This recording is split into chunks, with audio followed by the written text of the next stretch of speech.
Tugasku menemanimu. 这是命运的指引，让他去吧。是，主上。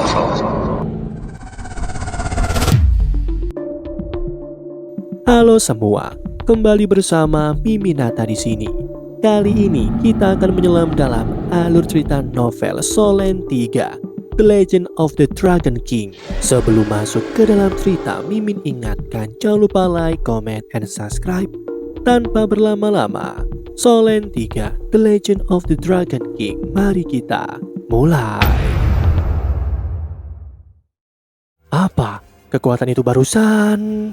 Setelah beberapa lompatan mundur, dia membuka jarak 20 meter di antara mereka berdua.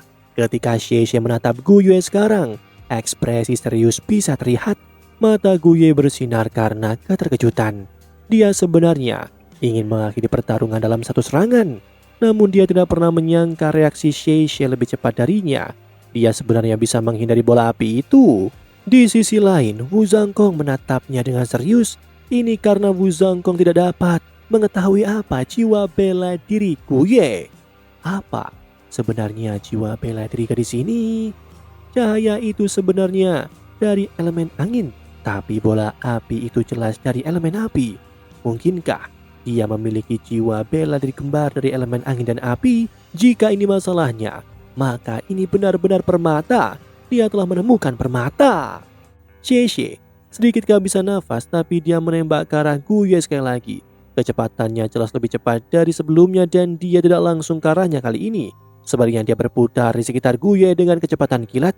Kecepatannya sangat cepat sehingga orang lain bahkan tidak bisa mengikuti gerakannya. Seperti ini, jarak antara mereka berdua dengan cepat ditutup.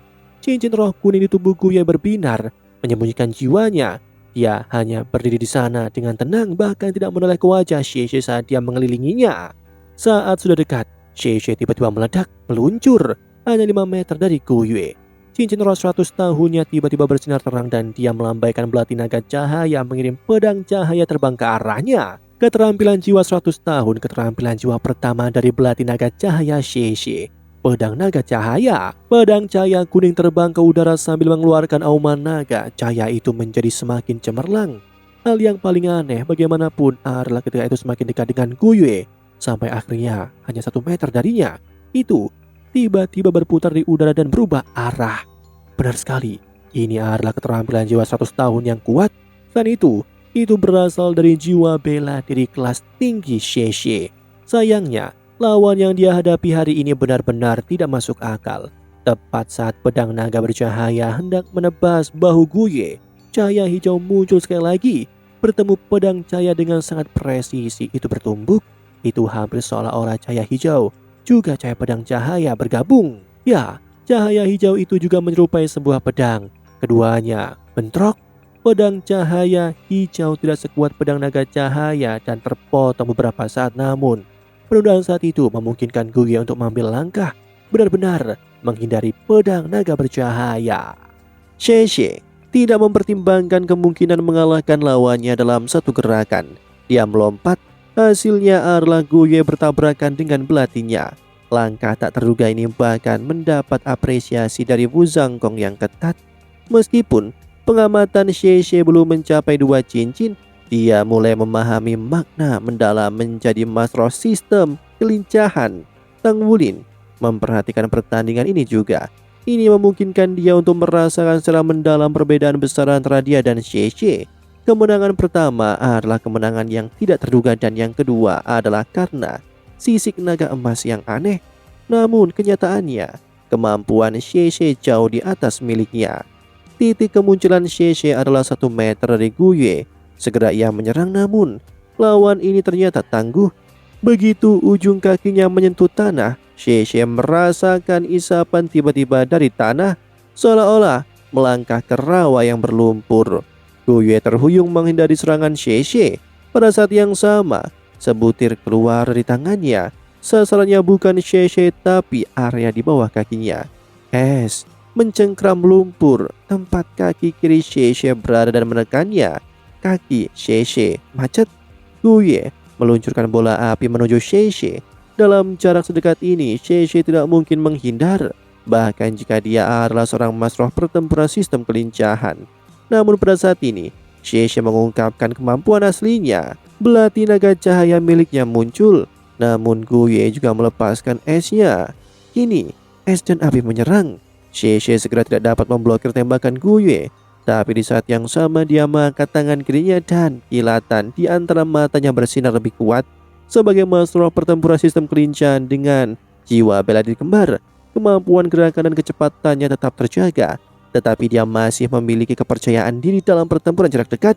Keduanya sama-sama memiliki satu cincin roh dan belum mencapai peringkat 20. Dengan karunia jiwa bela diri kembar dan master peringkat 18, Sheshe percaya dirinya akan menang melawan lawannya dengan bersaing murni pada konsumsi kekuatan jiwa. Belati naga cahaya dan belati naga bayangan keduanya menari di udara dan menyerang tepat ke Guye.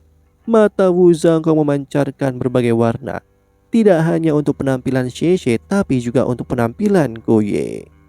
Es, api, bumi, angin. Keempat elemen ini telah ditampilkan dalam pertandingannya dengan Sheshe dan tampilan menunjukkan variasi keterampilan baik dalam kendali maupun serangan. Meskipun Wu Zhangkong tidak sepenuhnya memahami dari mana keterampilan jiwa yang berasal dari Guye, menilai dari kemampuannya untuk memanfaatkan 4 elemen sekaligus dengan cincin roh membuktikan bahwa ia memiliki jiwa bela diri yang unggul. Kini, seringai muncul dari sudut mulut Sheshe. Meskipun kau kuat, kekuatan jiwamu tidak ada bandingnya dengan milikku. Aku memiliki jiwa bela diri kembar dan aku peringkat 18. Bahkan dengan hanya berkompetisi pada konsumsi kekuatan jiwa, aku bisa mengalahkanmu. Jelas bahwa semua orang adalah masalah satu cincin. Sheshe mulai merasakan lumpur yang membekukan, mengendur, dan berhasil melepaskan diri dari belenggu yang mengikat kakinya. Kegagalan telah memutarbalikkan kemajuannya. Namun pada saat ini, bola cahaya putih melesat. Cahaya itu meledak di depan mata Sheshe dan membutakannya seketika. Tidak baik. Suara Sheshe bergema dan siluet mulai melambai di depannya. Dengan harapan serangkaian serangan intensif akan menangkis pukulan lawan. Baiklah, mari berhenti di sini. Wu Zhangkong berseru. Penglihatan Sheshe baru pulih setelah 10 detik, tapi matanya masih berkaca-kaca. Kau menang. Wu Zhangkong menunjukkan komentarnya pada Guye. Sheshe membantah, guru, aku tidak kalah. Seranganku sangat intensif dan dia tidak berhasil menghancurkannya dengan serangannya. Wu Zhangkong bersuara dengan tenang. Kau kalah, ambillah. Saat kau dengan cemas melirik belatimu, dia sudah pindah ke sisimu. Guye melaju. Cahaya perak di tubuhnya berkelip dan melesat 3 meter secara horizontal. Sheshe tercengang karenanya. Ini, kemampuan apa ini? Guye melihat ke arah Wu Zhangkong. Guru, jadi apakah aku diterima di akademi ini sekarang? Wu Zhangkong menganggukkan kepalanya. Aku pasti akan memenuhi janjiku, namun beritahu aku apa latar belakangmu dan apa jiwa bela dirimu itu. Guye mengeluarkan selembar surat. Ini adalah surat rekomendasi dari sekolah dasarku dan jiwa bela diriku adalah elemental. Elemental. Wu Zhangkong tercengang. Dia mengobrak-abrik isi kepalanya. Bahkan meskipun dia telah melihat banyak dan memperluas wawasannya, ini adalah pertama kalinya dia mendengar tentang keberadaan jiwa bela diri seperti ini. Pertandingan Guye dan Sheshe telah menunjukkan kemampuan yang mengejutkan dan tak tertandingi dalam 6 elemen itu: es, api, bumi, angin, cahaya, dan ruang. Seseorang harus tahu bahwa di dalam jiwa bela diri memiliki satu jenis elemen akan menjadi keberadaan yang ajaib. Tapi memiliki 6 elemen itu akan sulit dibayangkan. Guye menyadari pikiran di mata Wu Zhangkong. Dia berbagi lebih banyak tentang kemampuannya tanpa niat untuk menyembunyikan. Aku bisa mengendalikan elemen ke-6, tapi aku tidak dapat memasang cincinku ke salah satu elemen ini. Jadi meskipun aku bisa mengendalikan perubahan elemen, sulit untuk memperkuatnya.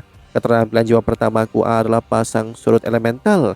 Ini memungkinkan kekuatan jiwaku untuk bertahan dalam jangka waktu yang lama dan pada saat yang sama memungkinkanku untuk memiliki kemampuan mengendalikan kekuatan elemen yang lebih baik. Setelah mendengar deskripsi Guye, Wu Zhangkong akhirnya mengerti. Seperti yang diharapkan, Sama sekali tidak ada cara untuk memiliki kendali semacam itu atas semua elemen dan jiwa yang sangat kuat per elemen.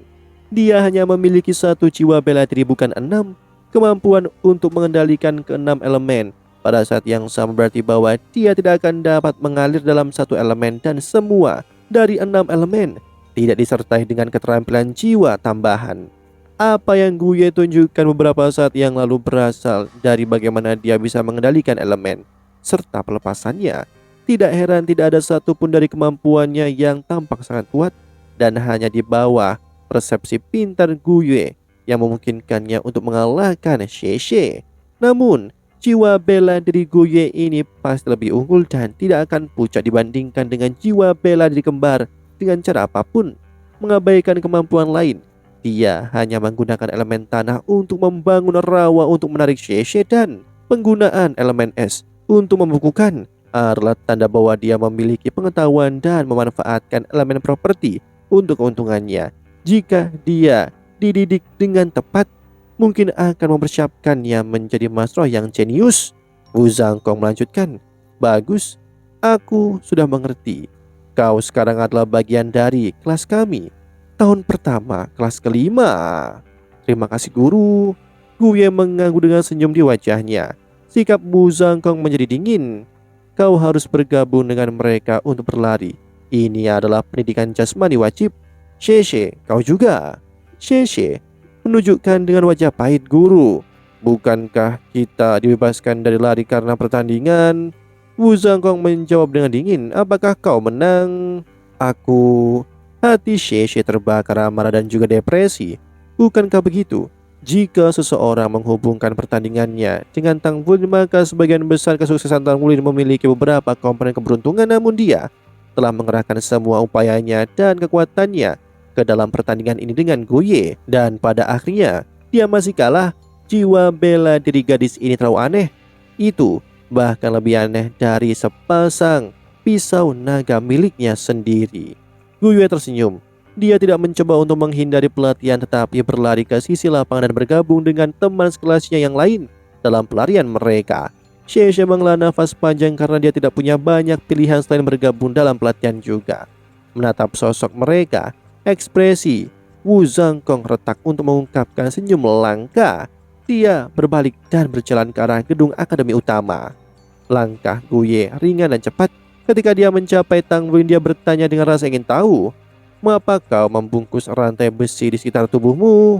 Tang Wulin menjawab, untuk membangun kekuatanku, guru memberiku persyaratan yang lebih ketat. Kamu benar-benar hebat. Guye menyeringai. Aku tidak terlalu bagus. Tidak ada elemenku yang sekuat itu. Hanya saja aku telah mengendalikan mereka dengan baik. Semua jiwa bela diri itu sama. Selama kau memiliki kekuatan jiwa yang cukup dan kau dapat sepenuhnya memahami serta mengendalikan jiwa bela dirimu dengan baik, maka itu akan memberimu kejutan. Hati Tang Wulin tergerak sedikit setelah mendengar pikiran Guye. Kendali? Siapa yang bisa mengendalikan jiwa bela diri dengan berbagai cara seperti milikmu? Suara Sheshe dengan suasana acuh tak acuh terdengar.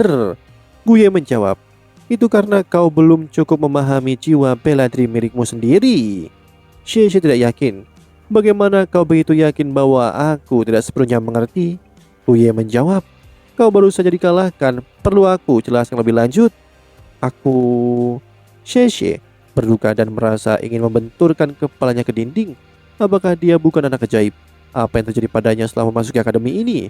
Terlebih lagi, ini adalah kelas terburuk namun dia dipermalukan berulang kali. Wu Zhangkong masuk ke gedung sekolah. Semua kelas masih diadakan sehingga koridor kosong. Berjalan ke kantor pengajar, dia berhenti tiba-tiba dan berpikir dalam-dalam sebelum mengetuk pintu. Masuk. Long Hengsu terdengar. Wu Zhangkong membuka pintu dan masuk. Ekspresi Long Hengsu berubah menjadi salah satu kejutan ketika dia menyadari bahwa Wu Zhangkong baru saja masuk ke kantornya. Dengan wajah dingin, Long Hengsu bertanya, Guru Wu, apa yang bisa aku bantu? Wu Zhangkong berjalan ke mejanya dan dengan ekspresi tenang, lalu membungkuk ke arah Long Hengsu. Maaf direktur, aku datang untuk meminta maaf kepadamu. Demikianlah alur cerita novel Solen 3 The Legend of the Dragon King. Sebelum Mimin akhiri, Mimin ingatkan jangan lupa like, comment, and subscribe karena tugasku kan selalu menemanimu.